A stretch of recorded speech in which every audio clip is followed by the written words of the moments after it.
부처님이 어떻게 깨달음을 얻으셨는가? 중국 불교에서는 샛별을 보고 운호성 개노도 샛별을 보고 깨쳤다고 지금도 성도절에 음력 12월 5일 날 샛별을 아침에 보러 나가는 그런 행사도 있습니다. 마지막 니까야 초기 경전에 보면은 주석서에 부처님이 보리수 나무 밑에서 호흡관찰로서 사선정에 들어서 숙명통으로 전생을 보고 천안통으로 내생에 어디 태어난 것을 수없이 관찰하면서 12연기 관찰로 사성제로 깨달음을 얻으셨다는 내용이 있습니다. 그리고 깨닫고 나셔서도 안거 중에 너희 스승이 어떻게 수행하는가 물으면은 아나빠나사티 호흡 관찰로 수행 한다고 전해라고 아난다 존자한테 그렇게 말씀하셨습니다.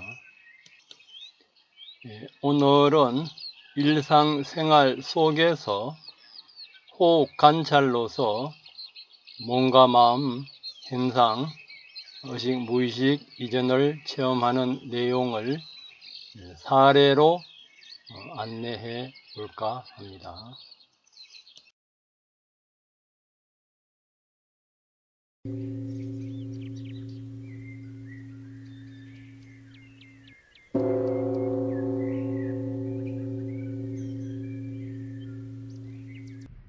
저는 호흡 관찰을 배로 관찰하는 법을 먼저 시작했는데요.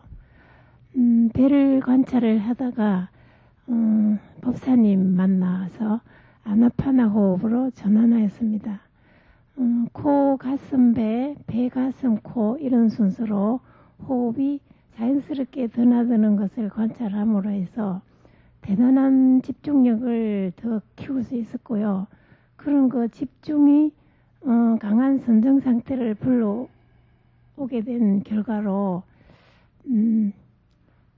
그 전에 그 관찰하지 못했던 그 몸의 행복감과 마음의 행복감 그런 어떤 행복감에 대한 느낌도 관찰을 하게 되었습니다. 그러다가 이제 그 감각 관찰이 끝나면요, 그 호흡이 사라지고 난 뒤에 식만 남는데 식의 관찰을 하다 보면은 빛으로 변해서 무아삼매로 들어가게 됩니다.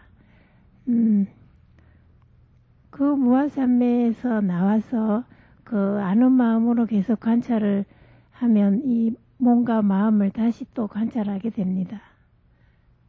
그 무아삼매 들 때 선생님 어떻게 더 자세히 관찰할 수 있는지 좀 답을 좀 주시면 감사하겠습니다. 이 컵에 있는 물이 여러분 많습니까? 적습니까? 많다고 생각하시는 분 손 들어보세요. 적다고 생각하시는 분. 어떤 분은 술을 먹다가도 많이 남았다고 생각, 낙천적인 분은 많이 남았다 생각하고 염세적인 분은 적게 남았다고 이제 생각하는데, 많게 남았다 생각하면 욕망이 일어나고 적게 남았다 생각하면은 썩냄이나 어떤 그 싫어하는 마음이 일어납니다. 이빠사나에서는 많지도 적지도 않는 그 있는 그대로 보는 것입니다. 있는 그대로요. 우리가 이제 호흡이 길고 짧을 때 부처님 호흡법은 자연스럽게 있는 그대로 보는 것입니다. 호흡이 없어지면 없어진 줄 알고, 또 몸 전체가 느끼면 몸 전체를 있는 그대로 보고, 또 감각이 나거나 기쁨이 나면 있는 그대로 봅니다. 있는 그대로 보게 되면 변합니다. 변화하고 변화하면서 거기서 이제 어떤 더 즐거움을 찾아가는 고통이기 때문에 더 즐거움을 찾아갑니다. 그리고 변화하고 고통스러운 것은 내가 아닙니다. 항상 호흡이 있든 호흡이 없어지든 그때에서 가장 그 미세하게 남아있는 것들의 그 변화만 보게 됩니다. 이제 무아삼매에 들어갈 때 이제 보통 이제 무아삼매에서는 모든 현상이 없어지는 것을 말할 때 부처님의 전문 용어로는 이제 정멸이라든지 뭐 과라든지 팔라 그렇게 말을 하는데요. 그 상태에서는 이거는 어떤 선정에서 오는 거하고 어떤 바방간 아리아식의 무의식 상태, 정멸의 상태에서도 공통적인 공여 요소들이 다 있습니다. 다 있는데 참으로 부처님만이 참으로 이 사람이 어떤 정멸이라든지 과를 성취했다 알 수 있는 분은 부처님밖에 없다고 이제 저는 그렇게 배웠습니다. 그래서 있는 그대로 관찰하면서 들어갈 때와 나올 때를 분명히 깨어 있어야 됩니다. 깨어 있고 우리가 지난주에 제가 말씀드렸듯이 그리고 나서 내 마음의 변화가 얼마만큼 있었는가, 번뇌가 얼마만큼 없어졌는가. 수단가만 가더라도 개를 파울 수가 없습니다. 부처님 경전에 의하면요. 왜냐하면 욕망은 일어나더라도 이 무의식에서 현재 의식으로 전달되는 그 과정이 포착되기 때문에 우리가 말이라든지 행동을 옮기기 전에 이미 그 관찰로서 나쁜 생각이라든지 나쁜 의도는 그것은 카트가 되어버립니다. 그래서 우리가 깨어났을 때 내한테 지금 번뇌가 얼마만큼 남았는가, 강극적인 욕망은 있는가, 썩냄은 있는가, 교만심은 있는가, 마음은 불안정한가, 뭔가 원하는 것이 남아있는가, 이것으로 우리가 진단할 수밖에 없습니다. 그것만으로도 우리 자신을 진솔하고 냉철하게 본다면은 우리 자신의 수행이 얼마만큼 됐는가, 얼마만큼 남한테 자비를 베풀 수 있는가, 그것이 수행의 척도입니다. 그리고 있는 그대로 호흡이 없으면 없어진 대로 아는 마음만 있을 때 아는 마음, 거기에서도 미세한 흐름의 변화를 보고 그마저도 없어질 때 없어지는 것도 있는 그대로 깨어있는 마음으로 또 깨어있는 마음으로 아주 예리하게 관찰을 해야 됩니다. 그 다음 분. 저는 아나파나사티로 처음 호흡을 관찰했습니다. 처음에 호흡이 길고 짧은 줄을 알면서 들숨 날숨을 했고요. 그리고는 이제 호흡이 자연스럽게 다 알아차려짐과 동시에 몸이 보여졌습니다. 들숨을 알아차리면서 온몸이 보여지고 또 이제 온몸을 알아차리면서 날숨을 하고 그렇게 됐습니다. 그리고 이제 호흡이 점점 더 깊어지면서 몸이 고요해짐을 알아차리고 숨을 들이마시고 몸이 고요해짐을 알아차리면서 숨을 내쉬고 그렇게 이제 호흡을 하는 가운데서 이 몸이 저는 저절로 고요해지는 것인 줄 알았는데 조금 보다 보니까 불현듯 이건 아니고 다른 어떤 현상이 나타났습니다.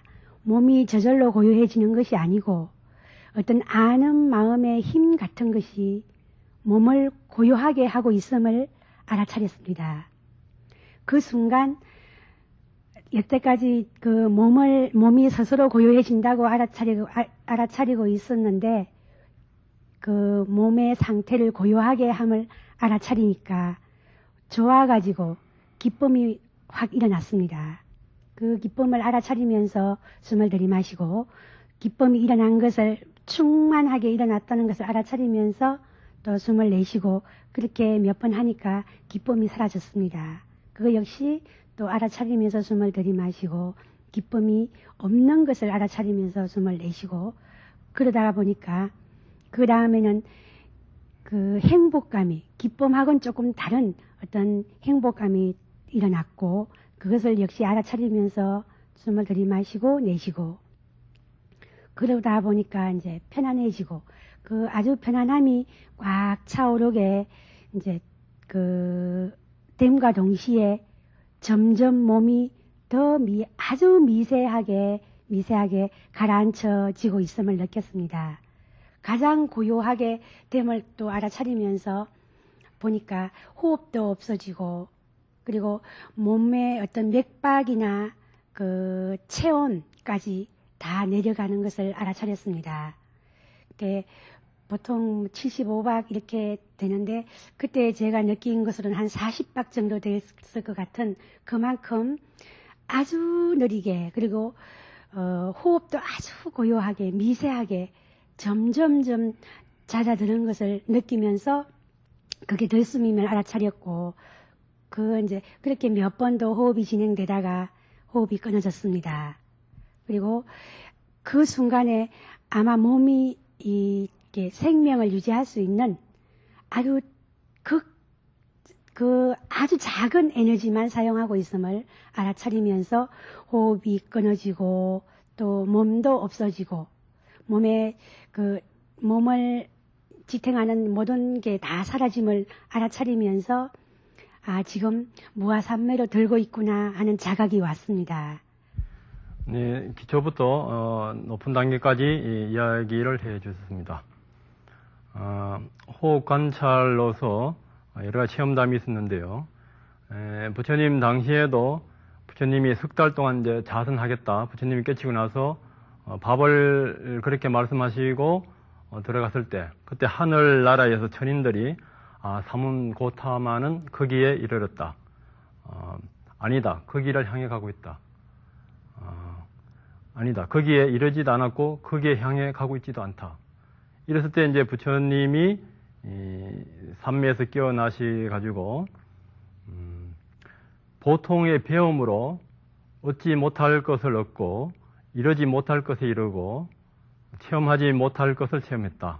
더 배울 것 없는 사람은 삶 그 자체가 최상의 세계다. 그것이 호흡의 수행이다. 그래서 부처님이 마지막으로 호흡의 수행은 성자의 세계, 신들의 세계, 청정의 세계, 열애의 세계, 배울 것 없는 최상의 세계, 삶 그 자체가 최상의 세계인 세계이다. 그렇게 말씀하셨습니다. 그래서 우리는 호흡 하나로서 호흡을 통해서 감각이나 마음, 그 이전에 청정한 열애의 세계까지 우리가 갈 수 있는 것을 경전에도 확인하고 우리들 스스로도 일상생활 속에서도 조금씩 그 방향을 정확하게 알고 정견을 갖고 꾸준히 노력하면은 우리도 언젠가는 부처님이 가셨던 그 열애의 세계에 도달할 수 있으리라고 확신합니다. 다음 주에